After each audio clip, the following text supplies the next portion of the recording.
There we go. Hey, everybody. Welcome to the Santita Jackson Show here on AM 950 Radio, the voice of progressive Minnesota. It's a joy to be with you. Let's talk about reparations. But first, let's talk about the air traffic situation in the United States of America. I read a really compelling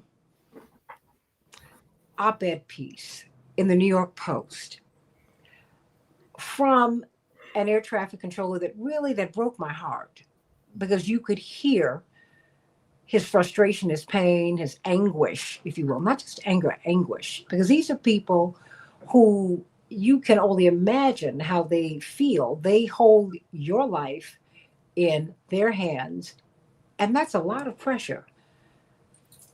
But they're not getting what it is that they need. They're not.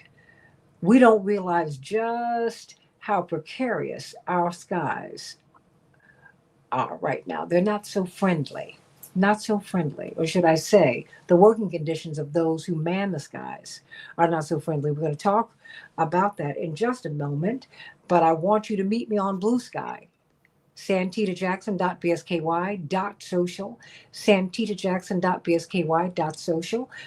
I'm on X at SantitaJ, at SantitaJ, but I'm also on the Santita Jackson and Friends page. That's the only place where I can get friends, everybody. The only place. And then, of course, here. Hey, Bernadette. Hey, Robert. Here on the Santita Jackson Show YouTube channel. Everybody, thumbs up, thumbs up, thumbs up. Like and share the show. Like and share the show. Of course, you got Attorney Daryl Jones. Today, you can catch him on WOL in DC, 12 noon Eastern Standard Time. He and Barbara Arnwine have got a great radio show as they talk to you about some of the great issues from the legal perspective, the great issues of the day in the United States. But Reverend Dr. Todd Yeary, civil rights leader, preacher, teacher, Reverend Dr. Todd Yeary, who's also a lawyer. Did you know that he's also an air traffic controller? Oh, yes, he's got a million jobs and does them all well, but it's very interesting.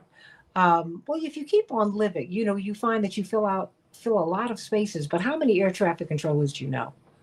How many? Not many. And it's a very, very different group of people. According to the New York Post, they have anonymous confessions of an air traffic controller.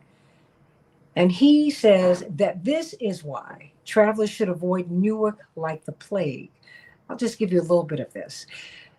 Chaos continues to reign at Newark Liberty International Airport, where in the last few weeks, they write, there have been hundreds of flight cancellations, diversions, and delays, a handful of ground stoppages, and life-threatening technical glitches. Exhausted and overextended air traffic controllers say they are working 6 days a week, 10 hours at a time to ensure that the skies above Newark and the Big Apple remain friendly. And the writer begins this way.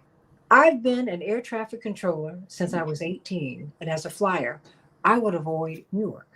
Lately, I've been flying out of JFK and LaGuardia because it's safer. And there have been some crazy delays at Newark. I started telling family and friends last summer to avoid Newark, like the plague, because we knew it was going to be bad.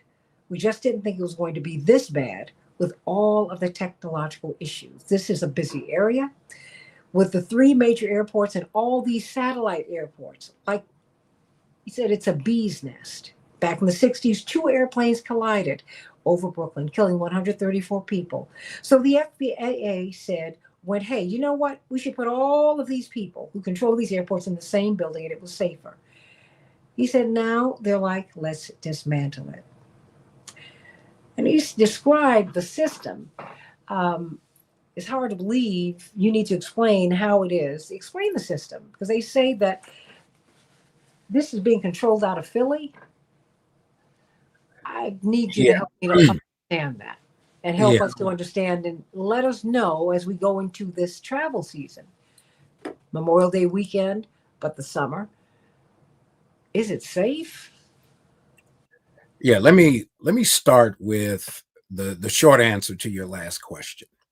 And that is yes. But we got to talk about how the system is actually built. So a lot of the recent concern originates with the midair collision at Reagan Airport on January 29th. What we understand from that midair collision is that there are a number of contributing factors. One, the routing of the helicopter on a prescribed route seems to have been off of the route and higher than the prescribed altitude. And then, of course, there's this conversation about how many controllers may have been in the tower at the time based on the traffic. And then, unfortunately, the president's comments about DEI being a contributing factor. When I heard that, that sounded like an assignment of blame, particularly to the controller side, but also to the pilot of the helicopter. And having worked as an air traffic controller at Chicago Air Traffic Control Center, and being the son of two retired air traffic controllers, my late father and my stepmother, if I don't know anything else, I know air traffic control. So I wanted to change the narrative in the face because this was going to be scapegoating certain people for certain things. And if you'll remember, a couple of days after the DC crash, you had the unfortunate crash of the medevac flight out of Philadelphia shortly after takeoff, and then the crash in Toronto. Those were single incidents in terms of no real contributing factors attributed to air traffic control. But now we have a tension on the system. This isn't new. This is kind of version 2.0 or the sequel to the firing of the PATCO controllers in 1981, of which my father was one. I was a teenager. I remember those days. I ended up being hired as one of the cohorts to replace the fired PATCO controllers about a decade later. I was assigned at Chicago Air Traffic Control Center where my father worked. I knew the area, knew the facility. And so that's where we went. But the Hold on, issue, because I don't want us to miss that a decade later you were hired to help offset something that had happened a decade a before. decade earlier.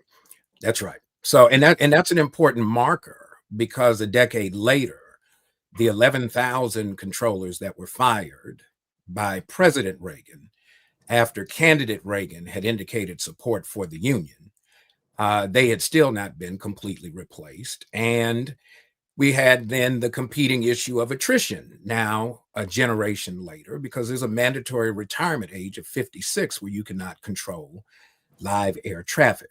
And so now you've got an attrition rate that you've not kept pace with. It is still elevated.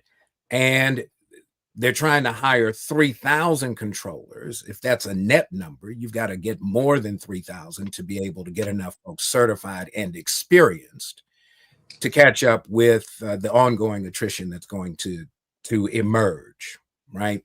So the primary issue right now is you've got overworked controllers. The controller in the New York Post article says, look, 6 days a week, we're overstressed. The equipment has been outdated. I'll tell you, when I first started as an air traffic controller, I was working with the same equipment that my father worked with a decade earlier because I had touched it as a kid. We had started to see some improvements in the equipment, but we've gotten caught up in the politics, whether it's Democrat or Republican. You can split the difference in terms of who was in charge since 1981, and you come away with the same reality that the government has not been able to pay attention long enough to make sure that the controllers and the system have the equipment that's necessary. But the redundancy of the system is what keeps the system safe, meaning that if you lose radar or radio communications, there's a backup. There's a backup radar. The facilities connect and overlie one another so that if you have an incident that is far reaching and may be extended, there are ways to make the system continue to operate even as you're slowing the system down. And I'll give you probably the most primary example that comes to my mind.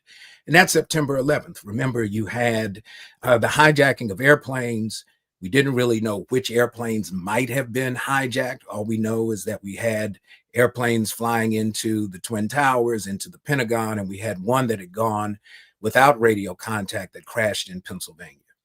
And so they had to decide what would they do. And so we actually cleared the airspace. That meant we were forcing commercial airliners to land at airports that were not on their flight plan because we did not know whether or not we had other hijacked planes in the system and couldn't determine where they might be going.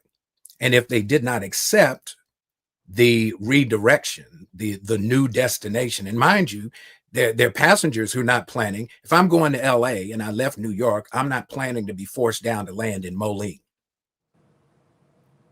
But that's what we had to do that day. Otherwise, if a flight crew refused the instruction, we had actually the Air National Guard on national alert, and they were escorting flights to the airports that were designated because we could not tell just how far reaching the 9/11 incident would be, right? We didn't know how localized it was. And so those are instances where the system is designed to respond to some of the most extreme unscripted realities. But what we have now is you've got staffing exacerbating equipment outages. And when they move controllers from the New York TRACON to the Philadelphia TRACON, TRACON is just a big radar room. It's got a number of sectors. I worked in a big radar room. The facilities in Aurora, but we lined up airplanes for O'Hare and Midway. We went as far east as South Bend, Indiana, as far west as Des Moines, north to Green Bay, south to Springfield. All of that was our airspace. When you lose radar and you're moving people around and the system is not reliable, you stress the system in ways the system was not designed to absorb. But there's something else going on at Newark right now that no one has really talked about. The reason you've got to reduce traffic now is that the major runway, the longest runway that accommodates the highest volume of flights, is actually out of service. They are working on making necessary improvements to the runway, and it won't come back online until mid-June. And so you've got less capacity, you've got equipment uncertainty, you've got an overstressed controller workforce, and you've got a lackluster training process that it's going to take years, literally, to get all of these potential new hires hired, going through the original screen. That's the initial vetting class, and then getting to facilities where they're needed to get them trained and ready to go. And this is about as far as we can go. But what I know about the system, when we talk about radar and radio outages, if we're talking about the equipment has redundancies. There's backup radar and backup frequencies and other facilities that can help us navigate that. But we're reaching the point where the camel's back can't take another straw. And that's what the challenge is when we get to this whole issue of what is the government going to do, and will the government be able to see it through? Would you recommend that people fly into Newark or avoid it? I would recommend that people fly where they need to go, right? And here's why I say that. I fly regularly. I'm back and forth to Chicago. Sometimes I'm in and out of the New York metropolitan area because I know the technical side of it. And I also know some of the limitations to the system. I probably have more information than most, unless they've been in and around air traffic control. But what I'm saying is what I know, what I've done, how I've lived this reality. I don't want to create mass panic. If there was something that were not safe for especially the community of your listeners, the communities that we serve and we love, certainly I would point that out. But what I don't want is to think that if you shift from one airport to another, that somehow or other that's going to address what they're trying to tell you your issue is. Outages happen. I've had radar go down. I've had radio go out. But I've also learned that there's backups. We have backups to keep it going. And at the root of air traffic control, before you even get to radar, is you have to learn how to control air traffic without radar. That's the first screen. Is before you even get to go to radar school, you have to be able to create a picture in your head that allows you to know where airplanes are positioned three-dimensionally so that you can keep the system safe. And so I think we've got an overstressed workforce. That's priority one. The equipment, when the president was firing technical people, right, some of the technicians that were probationary employees to backfill for the technicians that are about to retire, that's a concern, because if you can't deploy people to the physical spaces where the equipment needs to be serviced, that's going to be a problem.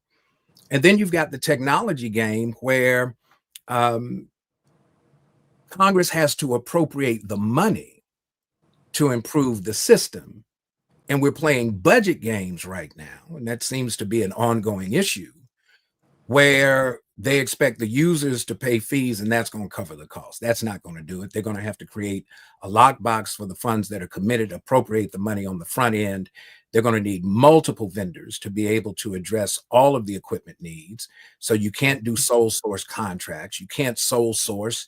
If we're going to go America first, as this administration is talking about, they can't do like they did in February, let a $300 million contract to a wholly owned subsidiary for a Canadian company to provide technology that's based on testing that occurred in an Eastern European company that doesn't have the complexity of airspace that we have.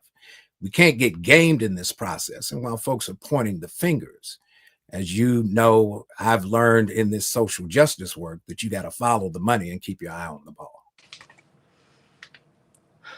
Reverend Dr. Todd Urey, I mean, just moving forward in about a minute, what can we as consumers and quite frankly as Americans who need to get in touch with our lawmakers, what can we do? What should we do? Well, that's number one. Stay on your lawmakers to say, put the money in the bill. Since you're going to go through this reconciliation process where a simple majority gets this budget through, and you can do it twice, make sure that the 2 times includes the safety of the flying public without limitation, to make sure that the dollars are there and the process is in place, and don't let your foot off the gas until it's done. So that's one. 2, if you feel uncomfortable about where you fly, remember airlines, major airlines have certain cities that are their hubs. One of United's hubs on the Eastern Seaboard is Newark Airport. And so if you're flying, American has a hub in Charlotte, American has hubs at JFK, in Miami. Find out from your airline if you have to take a connecting flight and you're not flying into Newark intentionally as your final destination. Find out what the alternatives are if you feel that that will make you more comfortable and secure in how you're going to travel. At the end of the day, we're going to have these delays. They're going to have to make the improvements on the airport surfaces. And the big issue that we'll need to keep an eye on is even after this equipment is designed and developed, it's got to be installed and tested. So you can expect that this is going to be at least, they say 3 years. 3 years is being optimistic just to have the plan. This is going to be a decade-long effort if you're going to rebuild the system, because you can't shut the system down to rebuild it, because 5% of the GDP of the country relies on the air traffic control system. 4% of the global product or productivity of the world is built on air traffic control. And there are 45,000 operations in U.S. airspace every single day. Reverend Dr. Todd Urey, we need to know. And I tell you, at the end of the day, you have to trust your hunches. If you don't feel comfortable, don't do it. Don't fly. Drive. But even when you drive carefully, everybody. We're going into the Memorial Day weekend holiday. Please be careful, not careless. And so thank you for that. But we're going to have you back on here because, there's so many issues with this. There are labor issues, having a healthy work environment. There's a lot, and I want to speak with you at greater length about this. But all of you Marylanders, I wanted to bring you on today and Oh Lord, you got Dr. Ray Wimbush. My goodness. Look. Listen, let me pinch myself and make sure that Christmas has not come early. Look. Should we pay? Should we pay? That's what I want to know. Should we pay? Should we pay? Look, I'm sending my tithe to Santita Jackson. This is the thrill of my day. And I have to say, Reverend Mark Thompson connected us. And Reverend Mark is my brother beloved and have known him forever and ever and ever. All these Maryland ties that I've got. My college roommate, Lisa Mitchell, one of the Mitchells out of Baltimore. Yes, Lisa's like my sister. We talk almost every day. Today, all these years later. I met Mark through Lisa because he's related to the Mitchells. I think everybody in Baltimore is. And so there are a lot of them. There's so many of them, but we're so honored to Attorney Darrell Jones and Reverend Dr. Todd Urey to welcome your fellow Marylander, Baltimorean, to to the show, the esteemed Dr. Ray Winbush. Of course, he went to the University of Chicago, so I think U of C virally touches everybody. I don't know if you were there with my dad or would have known you younger, but still, everybody goes there. It's all right. But I'm so glad that you're with us. He's the director of urban research at the great Morgan State University. It's okay. It's not Howard. I won't hold it against you. But it is an HBCU. But your book really does probe the question. It is a collection of essays, really people making arguments about reparations. And it's important now. Why? Because the only sitting Black governor in the United States, we've not had that many in our history, the current governor of Maryland, Wes Moore, someone who is a presidential aspirant, let's put it that way, he has vetoed the reparations bill. He has said, according to this Associated Press report, that we need to get to the work itself.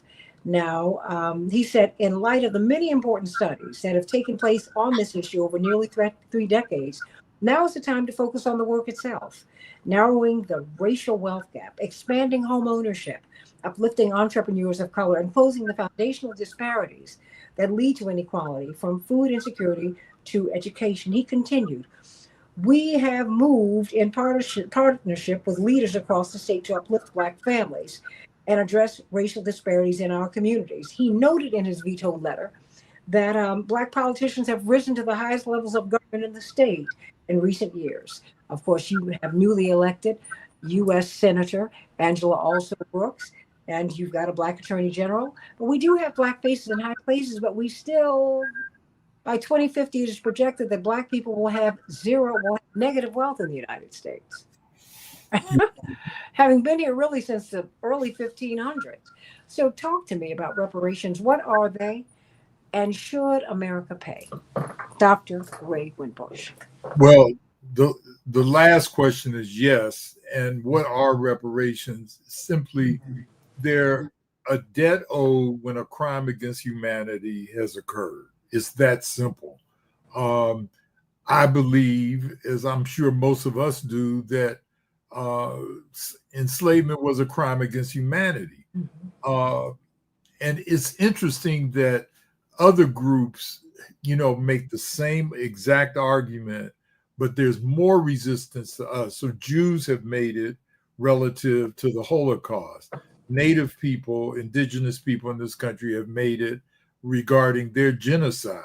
The Japanese made it with their incarceration during World War II. But within our own community, somehow I think we feel that we don't deserve justice. Mm-hmm. Reparations are a form of justice. It's not the only justice, but it's a form of justice. But it's the one that we in our own community will critique. We had a meeting in D.C. on this past Friday. There were reparations groups from around the country. Japanese folk were there, Asians, Native people, Latinos, Black folk, of course, in co-sponsor the National Coalition of Blacks for Reparations in America. And the only group, not in that particular group, the only group that critiques the idea of reparations within the group are Black folk. So you don't see, for example, Japanese Americans when they advocated for reparations under that radical president, Ronald Reagan, in the 1980s, like infighting about it. Mm-hmm. You didn't see that among Native people. They united as a group across tribal boundaries and Mm-hmm. said, we need to get reparations. And the same with Jewish people. You had some dissent, a small dissent among, Jewish people. But with Black folk, we have a lot of opposition among Black folk about reparation, even if they are an elected official. Why is that? I mean, because there is no debate in other communities, and even as we talk about Jewish reparations, the Holocaust happened in Europe. Not saying that it wasn't horrible, but we have a Holocaust museum in the United States. We have a Holocaust memorial in Baltimore. Yeah, I mean, and hey, I believe you should not forget You should not forget. But it seems like this is something we don't even want to remember. And it's the great unmentionable in the American conversation, Dr. Winbush. Well, I'm a psychologist by trade. A lot of people think I'm a historian because of that. Help us to please unpack this. And, when I was at University of Chicago, which you mentioned earlier, John Hope Franklin was one of my teachers. And he said, regardless of what you major in Winbush, he said, study history. And I think as a psychologist looking at ourselves, I think that there's a lot of self-hatred that we don't understand ourselves. It's like the system of white supremacy has buried in our brains, like a virus in a computer, that which we don't understand. And I think, again, a lot of us don't feel we deserve justice. They will say that. But Dr. Winbush, what is that?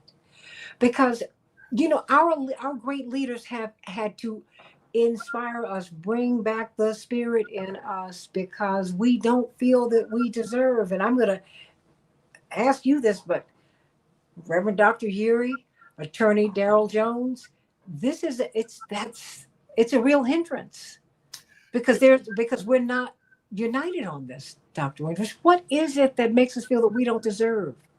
Well, one of my great friends was Dr. Frances Cress Wellesley. Oh. I wrote a book about her, in fact. And she said that 90% of Black people are afraid of white people. It doesn't mean that we're afraid, like if we walk down the street and we are afraid of them, but it's the fear of losing a mortgage, a fear of losing a job, a fear of losing the tuition for your children. And I think many of us operate under what Toni Morrison called the white gaze, that we always are thinking consciously or unconsciously about how will white people take this. Yes.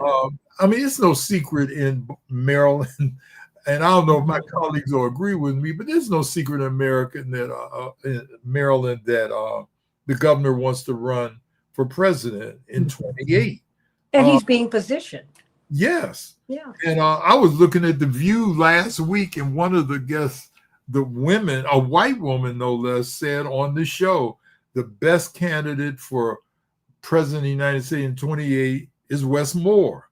And so I think that we're under the white gaze to the degree that we're constantly thinking, how will this play in the white community? Now, Donald Trump isn't under the Black gaze. Like, Donald Trump doesn't think about us. He thinks about us and how he can hurt us, but he's not concerned about, getting the Black vote only as a token. I think that many of us, again, as Toni Morrison says, that we're under the white gaze, and we oftentimes don't even realize it. And so we act in accordance to that by saying things like, are white people going to like me voting or supporting reparations in the state of Maryland? This may jeopardize me getting the nomination 3 years from now. What was your takeaway from him citing doing the work? We don't need another study. Why is a study necessary? And what did you make of him saying, look, no more studies. Let's just do the work. We got Black elected officials at the highest levels of government. Wow. Well, see, as a reparations advocate, for many, many years, I don't even name how long, but I believe that any step towards reparations, be it another study, from a state level, they tried this in California a couple years ago. It didn't pass. They're getting ready to do it in New York right now. I'm kind of down with whether or not that's going to pass. Any step towards reparation is a step towards reparations that will increase the dialogue on a national level and so forth. I believe that reparations are inevitable. We have them here with the Baltimore Reparations Commission that I'm on, and right now we have about $21 million, and that's going to grow as we distribute it to the Black community. It's happened in Evanston, Illinois, and other places. So I think it's inevitable. I think when he says, and that's when the rhetoric kind of says, in the political rhetoric, when he said, well, we need jobs and we need better education facilities, that's rhetoric. Obama was asked when he was running the first time by a reparations advocate, do you support reparations? No, I don't support reparations. I support jobs. I support, affirmative action, better education. That's kind of rhetorical. And I think that the governor, unfortunately, indulged in. The only person on the stage that night, I remember that so well, who answered in the affirmative was Congressman Dennis Kucinich. I mean, I'm from Cleveland, and he's my former mayor. He's a personal friend, and I love Congressman Kucinich. Right. Because he grew up in poverty, in a car with his mother and father, and many siblings, and he's never forgotten that. That's right. And it's ironic, I'll give lectures around the country. White folks will come up to me afterwards and say to me, Dr. Wimbush, I know we owe reparations. How much do you think it is? When should we, what can I do? Again, a lot of us will come up to me and say, y'all ain't going to get no reparations. That ain't going to happen. It ain't going to happen soon. So why you keep pushing for this? So I think, again, it's, as a psychologist, I think that we feel oftentimes that we don't deserve justice. It hasn't been forthcoming, readily towards us historically. And I think that it still lies in many of us that we just don't deserve it. Dr. Ray Wimbush, everybody, Morgan State University. Let me pivot to you, Daryl Jones, WOLDC, 12 noon Eastern Standard Time every Tuesday. So what do you make of this? And I'm so glad that Dr. Wimbush is a psychologist, because this is not just a legal issue for us, Dr. Wimbush. This goes deep into our psyche and our experience. And it shows my father said some years ago, I was working for him, and as he walked out of my office, he said to me, baby, you must always remember just how broken we are. He said, and our job is to restore. That's right.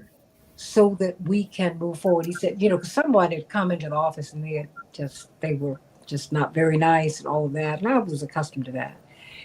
And my father said, but you have to understand, because he's very loving and very embracing of people. He said, no, we're in so much pain and we're so broken. And the people we strike out, he said, they're going to strike out at me because I'm here. He said, and I signed up to be here. There's a reason I'm not away from our people, because we need us. That's right. Daryl Jones, I mean, what do you make of this? Let's do the work. We don't need the study. Well, Santita, yeah, in some ways I feel a little too close to this to talk about it, but I feel compelled to lay out some of the stuff that I suspect and what I see happening. And, in listening to Dr. Wimbush, I know that he was with my colleague, Barbara Arnwine, last week at the reparations rally in D.C., and I think they even talked some about it. But I think a part of what we see, and when Dr. Wimbush makes reference to the white gaze, I think that's certainly an appropriate way of looking at it. But I think that rather than seeing this in a personal type of thing of how we as individual African Americans are viewing it, a large part of this now for Governor Moore has been the political part of it, the white political part of it. And, I don't believe for a moment that he doesn't believe that reparations are an appropriate thing. Thus, he gives the analysis of saying it's been studied, let's get it implemented. I think that the larger political part of what's being played out here is the larger national piece to it and the look toward running for the presidency. And so the question becomes, the majority of Americans that I would need to have those votes in order to succeed, where do they stand? And how do I adjust my position to be able to be standing in my true self of saying that reparations are an appropriate thing, but also put myself in a position where I'm not excluding the voters that I will need to succeed at the next level. And I think that's the needle that we see being threaded with regards to the statement that Governor Moore has put out. And that's why, you know, he and some of the folks that are part of his political team certainly said, you know, we support reparations. We just don't support another study. And I think that part of what's going to happen in Maryland is that the Legislative Black Caucus is clear. And I believe, you know, in their support of the study, because they understand the study is a step toward the actual awarding of reparations and what it looks like. You know, what will reparations look like? Does it look like money? Does it look like tuition assistance? What does it look like? All of that will come out of that study that I think the LBC, the Legislative Black Caucus, is creating.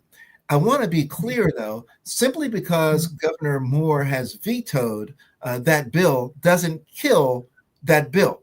There's still a strong possibility, and I think a very strong possibility, that the legislature will override the veto. And so the commission will still be created. And, you know, and again, you know me, Santita, I'm going to look at it through a political lens, right? And looking at it through the political lens, I'm believing that what Governor Moore will is thinking, and that his team is thinking, is that if it's overridden, if the veto is overridden by the legislator and the commission is created, have I lost anything? The people that are not supporting reparations, I still have the right and the ability to say to them, not the right, but the ability to say to them that I voted against it. Yet at the same time, I can say to the masses, well, look, I knew it was going to pass. You know, I knew it was going to be overridden. It's been overridden, and Maryland's doing great with it. So I think he's, you know, and this is just my analysis, I think that he's looking at trying to win on both sides of this and to lay the road for his future steps that, you know, that certainly all the Marylanders on this call believe that he's putting in place, and that is the run for the presidency. I just wonder, Daryl Jones, before I pivot to you, Reverend Dr. Urey, in the post-Obama age, how that would work. And I'm making this point. One of the things that I learned from Reverend Jackson's runs is that you've got to have about 95% of Black support in order to, your Black support has to be unbroken. And now Black people are in another space. Mm-hmm. I do suspect. It's what I'm seeing. Now we want to know what you're going to do for us. Mm-hmm. Because it's the deliverables. Mm-hmm. See, now it's not enough for you just to be there. You got to deliver. And you've got to deliver to us specifically. And so I understand his political calculations. And I have no doubt, from what I can understand, what I know of him, he is a decent man who I think wants to make change. Mm-hmm. But I think Black people need another kind of affirmation at this time because we're under attack. You know what I mean? It's just we are put upon. I mean, we're being blamed for planes crashing in the sky. We barely have 5 of those jobs. I think Todd and his father and his stepmother were almost the sum total of the Black air traffic controllers. Just kidding, Todd, but it's almost true. You know? Yeah, and I think that, yeah, and I agree with you, Santita, but let me say this. Reparations is just one issue that the African American community is facing.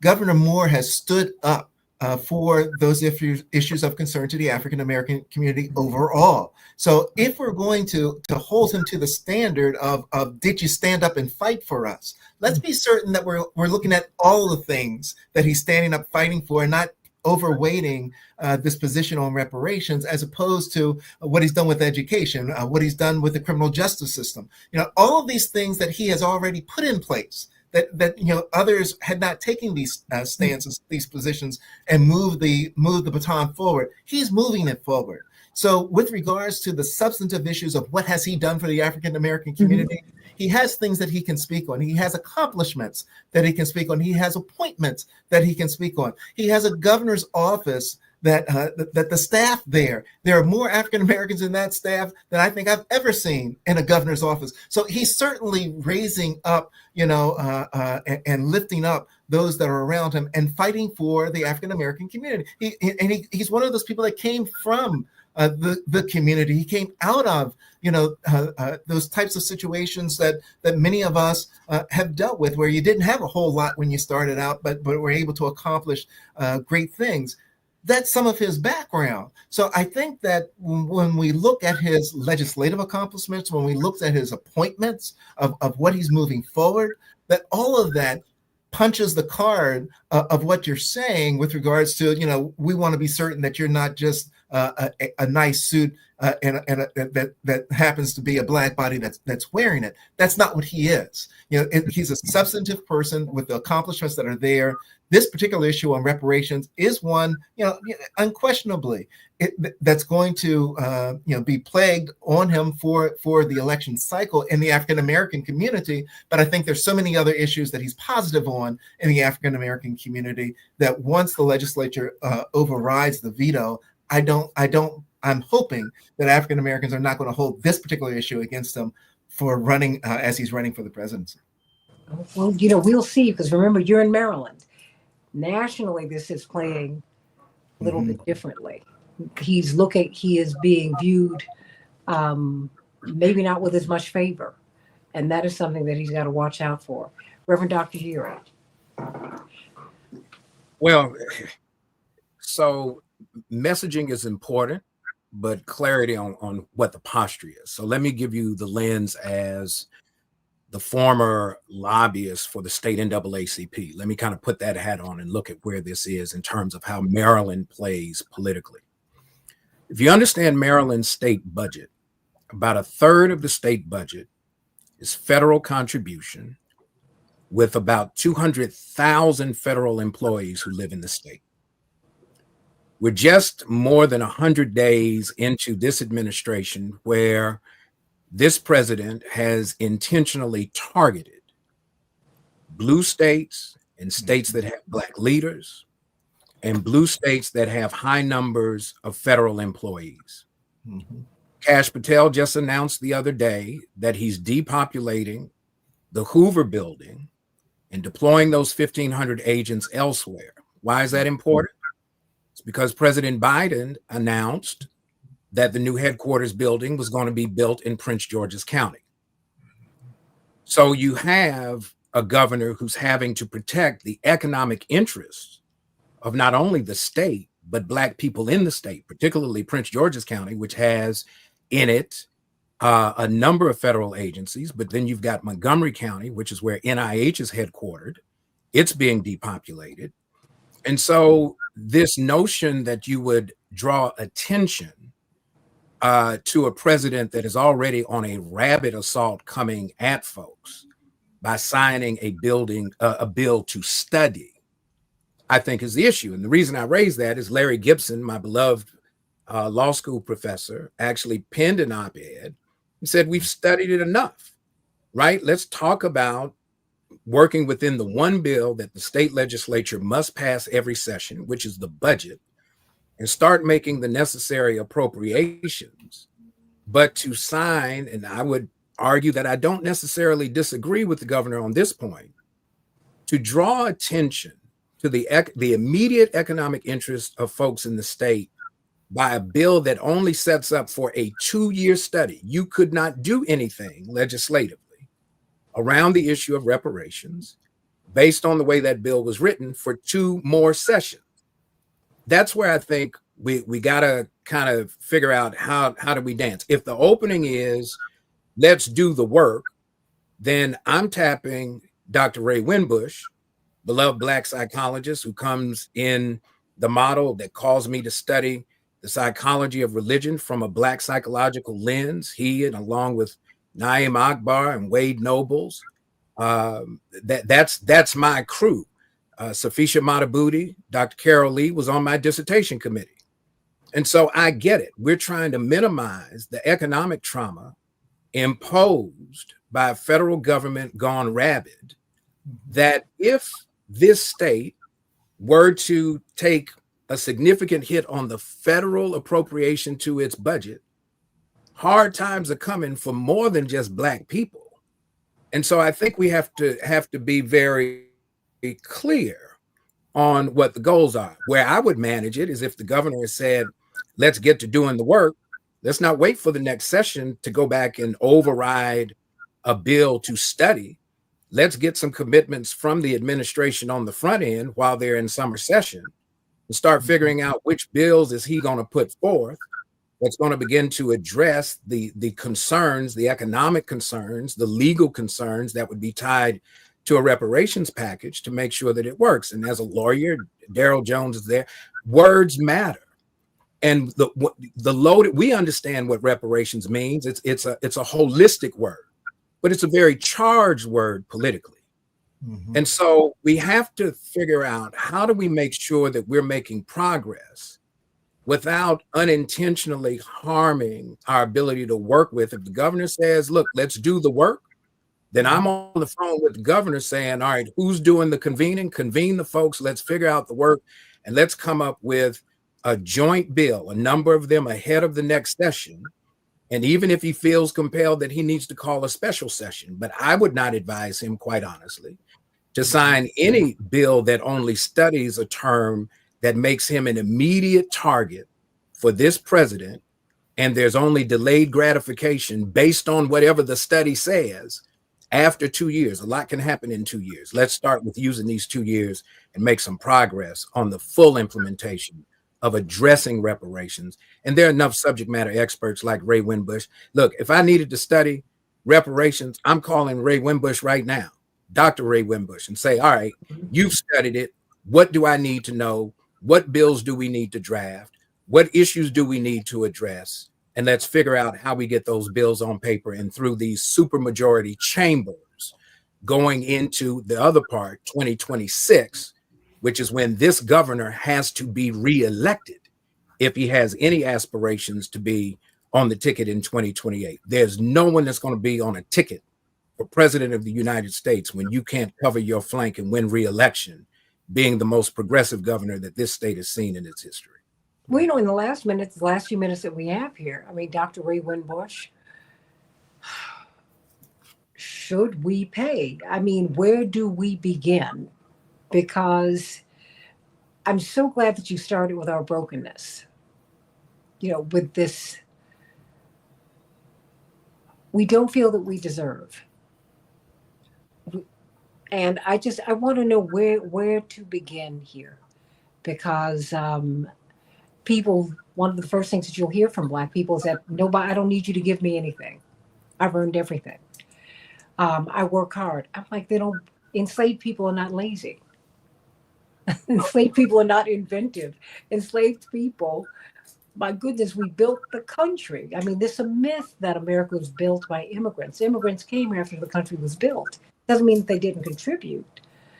But where do we begin, Dr. Ray Winbush? Where do we begin? Well, I think we begin. There's two things that, cross my mind. That I think what Black people have been doing throughout the diaspora for the past 500 years is cleaning up white people's mess. We have diabetes in Jamaica. We have obesity in this country. We could talk about poverty, AIDS, and on the continent. All of that stuff was triggered by what white people did to us in a variety of ways.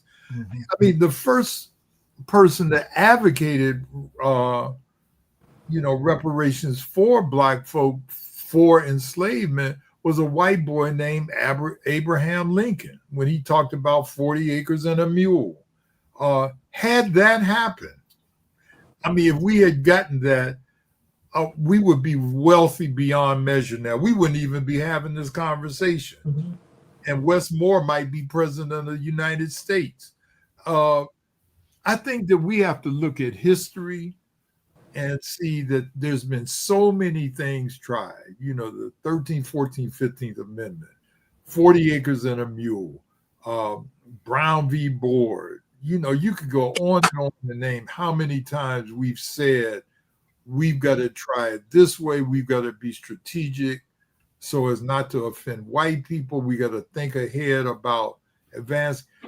I mean, if Westmore tomorrow said, look, we're going to give everybody a down payment on reparations, every Black person in the state a down payment on reparations for $100,000, for $100,000, I would support that.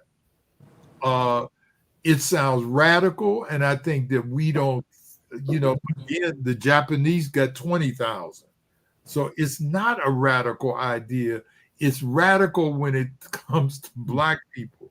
Black folk think it's a radical, undoable thing that can't be done. I support, look, Brother Moore, I like what he's done. I ain't got no problems about that, but I've got to remain, steadfast to the notion that someone has to deal with reparations directly. And I just think the bill, the 2 years that, Todd, you talked about, it's 2 years, but I think it would have done something. We're going to be doing things in Baltimore.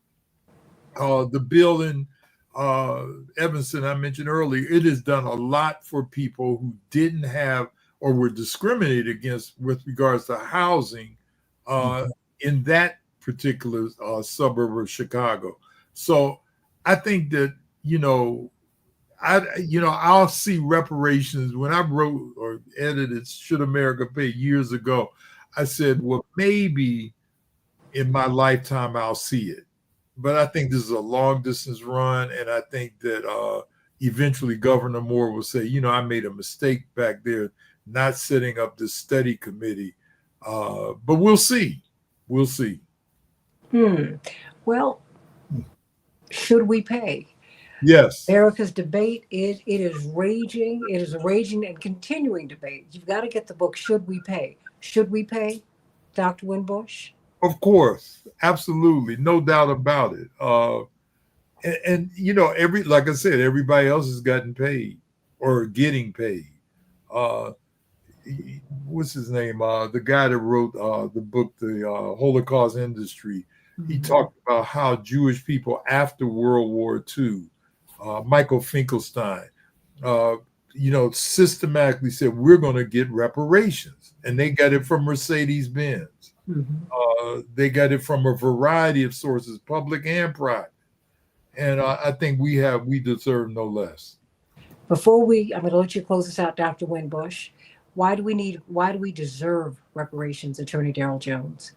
I think, no, I'm with Dr. Winbush. I think that reparations aren't simply deserved, right? But reparations are making good for the labor that was stolen from us and what has come from our people. Whenever when you sue somebody, you're suing somebody because you're wrong, and you go to them and you're being trying to be made whole for what they've done to you.